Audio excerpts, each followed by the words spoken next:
अस्सलाम वालेकुम, welcome to my channel. आप देख रहे हैं kitchen with Isha YouTube channel. आज मैं आपको बहुत ही इजी रेसिपी के साथ ब्लैक फॉरेस्ट केक बनाना सिखाऊंगी। बहुत ही इजी रेसिपी है, इजीली आप इसे घर में बना सकते हैं। और मेरी वीडियो को एंड तक ज़रूर देखें ताकि कोई भी स्टेप मिस ना हो। और ये रेसिपी बहुत ही इजी है और बहुत ही मज़े का और सॉफ्ट केक बनता है। एक बार आप इसे ज़रूर ट्राई कीजिएगा। चलें जी, वीडियो को स्टार्ट करते हैं। तो सबसे पहले आपको चाहिए चीनी हाफ़ कप, और आप कम और ज़्यादा ले सकते हैं अपने जायके के मुताबिक।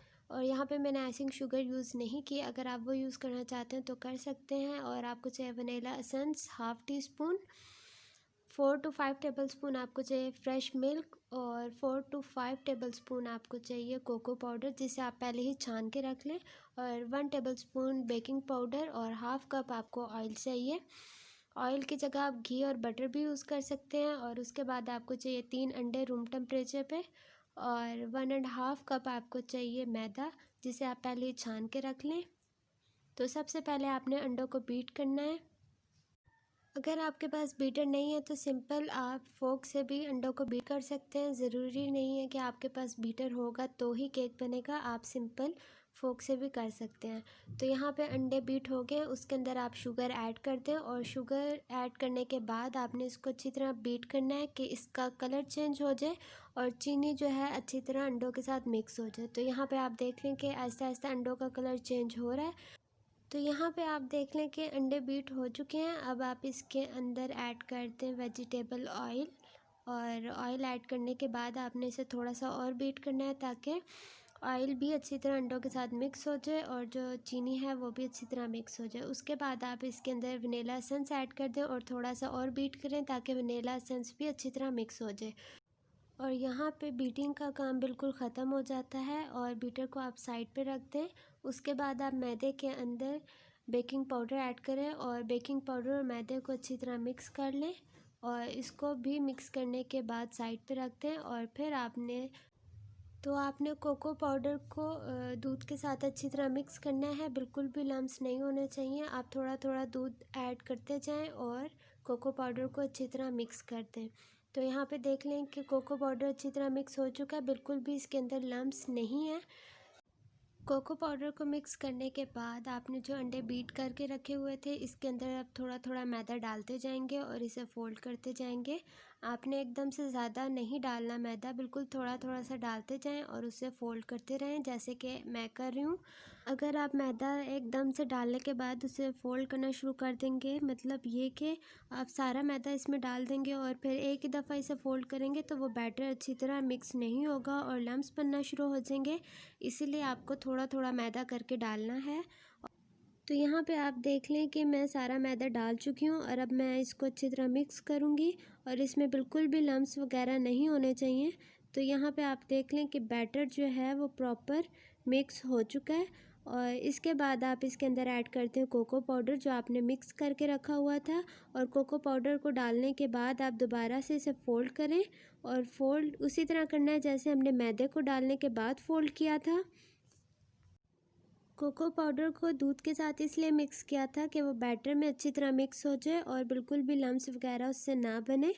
और यहाँ पे अगर हम ड्राई कोको पाउडर डालते तो वो मिक्स करना काफ़ी मुश्किल हो जाता, तो इसीलिए मैंने उसको पहले मिक्स करके बैटर के अंदर डाला। तो अब आप यहाँ पे देख लें कि बैटर जो है वो बिल्कुल रेडी है। अब मैं इसको पैन के अंदर ऐड कर दूँगी। तो यहाँ पे आप देख लें कि बहुत ज़्यादा थिक भी नहीं है और बिल्कुल परफेक्ट बैटर तैयार हुआ है। तो अब मैं इसको पैन के अंदर डाल लूँगी, और पैन मैंने यहाँ पे लिया है और उसके अंदर ग्रीस किया और बटर पेपर लगा लिया है। आप अगर बटर पेपर नहीं यूज़ करें तो आप सिंपल ग्रीस करें ऑयल से और मैदा डस्ट कर लें। अब मैं बैटर को पैन के अंदर शिफ्ट करूँगी, और पैन के अंदर बैटर को डालने के बाद मैं इसको सेट करूँगी, और फिर मैं इसको गैस वाले ओवन में बेक होने के लिए रख दूँगी। आप चाहें तो टैप करके भी सेट कर सकते हैं, और आप स्टिक से भी सेट कर सकते हैं। मैंने टैप नहीं किया, मैं स्टिक से इसलिए सेट कर रही हूँ ताकि इसके जो बड़े बड़े बबल्स हैं वो निकल जाएं, वो ख़त्म हो जाएं, और केक जो है ऊपर से इवन बेक हो। तो अब मैं इसे बेक करूँगी 40 to 45 मिनट्स के लिए 180 सेंटीग्रेड पे। और 350 फ़ारेनहाइट पे, और मैं इसे मिडल रैक पे रख के बेक करूँगी। आपने भी मिडल रैक पे रख के बेक करना है, और बेक करने के बाद आप देख लें कि तो ये बेक हो चुका है। अब मैं इसे टूथपिक डाल के चेक करूँगी। अगर ये टूथपिक क्लीन निकली तो इट मीन्स केक बेक हो चुका है, और अगर आपकी ये क्लीन ना निकले, केक इसके साथ आए बाहर, तो आपका केक बेक नहीं हुआ। तो ये बेक हो चुका है। अब इसे ठंडा कर लेंगे और मैं इसकी 2 लेयर्स काट लूँगी। तो अब चलते हैं फ्रॉस्टिंग की तरफ। तो आपको चाहिए यहाँ पे 400 ml फ्रेश क्रीम। आप चाहें तो व्हिपिंग क्रीम भी यूज़ कर सकते हैं। अगर आपके पास वो नहीं है तो आप ऑलपर्स या मिल्क पैक की भी यूज़ कर सकते हैं। मैंने यहाँ पे ऑलपर्स की यूज़ किया है, उससे भी काफ़ी अच्छी व्हिपिंग क्रीम बन सकती है।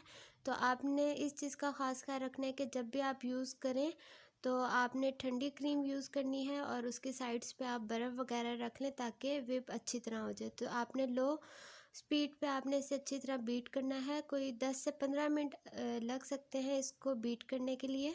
तो आपने लो स्पीड पे पहले इसे बीट करना है, और जैसे इसका साइज़ डबल होता जाए तब आप इसके अंदर आइसिंग शुगर भी ऐड कर सकते हैं।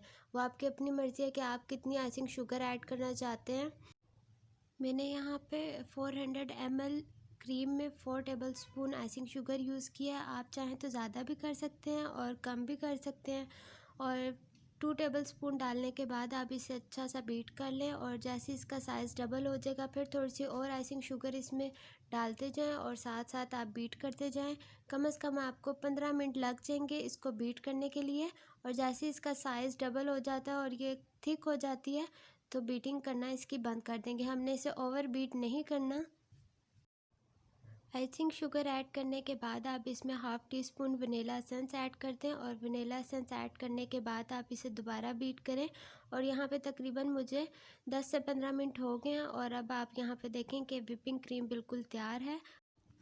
तो अब आप यहाँ पे देखें कि इसका साइज़ भी डबल हो चुका है, और ये काफ़ी थिक भी हो चुकी है। तो अब हम इसे साइड पे करेंगे, और केक हमारा ठंडा हो चुका है। और अगर आपके पास टर्निंग टेबल नहीं है तो फिक्र करने की बिल्कुल भी ज़रूरत नहीं है। आप नीचे एक बाउल रखें और उसके ऊपर प्लेट वगैरह या इस तरह की कोई सी भी चीज़ रख दें जिस पे आपने केक को डेकोरेट करना है। तो यहाँ पे क्रीम पहले थोड़ी सी लगानी इसलिए ज़रूरी है ताकि केक जो है वो हिले ना अपनी जगह से। तो एक लेयर यहाँ पे रख दें केक की, और उसके ऊपर आप शुगर सिरप ऐड करें, और शुगर सिरप ऐड करना बहुत ज़्यादा ज़रूरी है। शुगर सिरप बनाने के लिए आपको चाहिए हाफ़ कप पानी, और उसके साथ आपको चाहिए 3 टेबलस्पून शुगर। आप पानी के अंदर शुगर को ऐड करें और शुगर सिरप आपका तैयार हो जाएगा।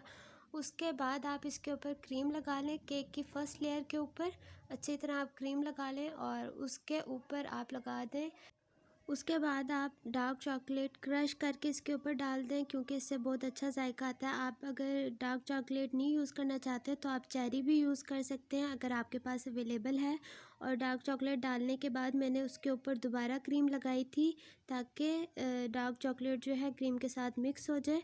और उसके ऊपर सेकंड लेयर दोबारा रख दें, और फिर क्रीम से आप इसके ऊपर फ्रॉस्टिंग कर दें।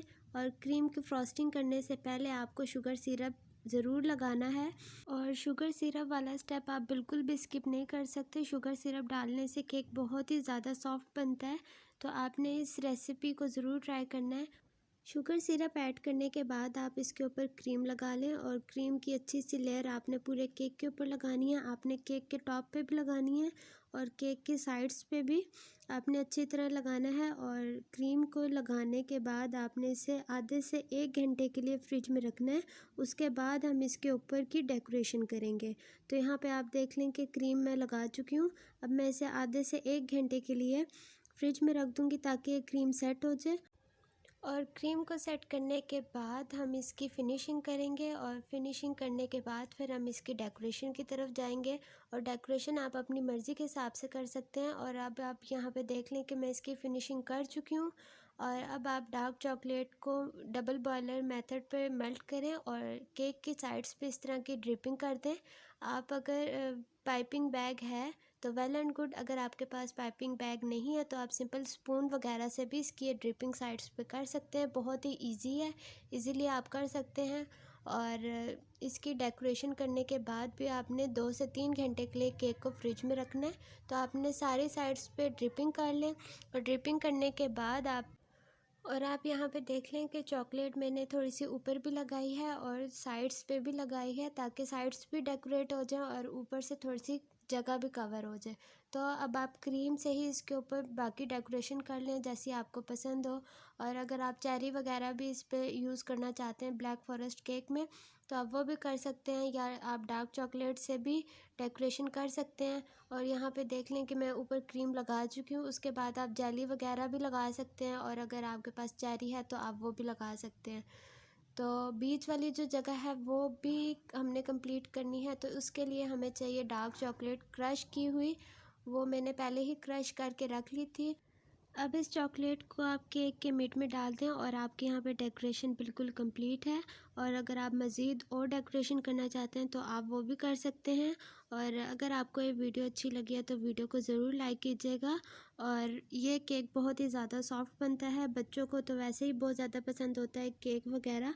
तो आप इस रेसिपी को ज़रूर ट्राई कीजिएगा। और अगर आपको मेरी वीडियो अच्छी लगी है तो वीडियो को लाइक करें, चैनल को सब्सक्राइब करें। और अब मैं मिलूँगी आपको अपनी न्यू वीडियो में और न्यू रेसिपी के साथ। तब तक के लिए अल्लाह हाफ़िज़।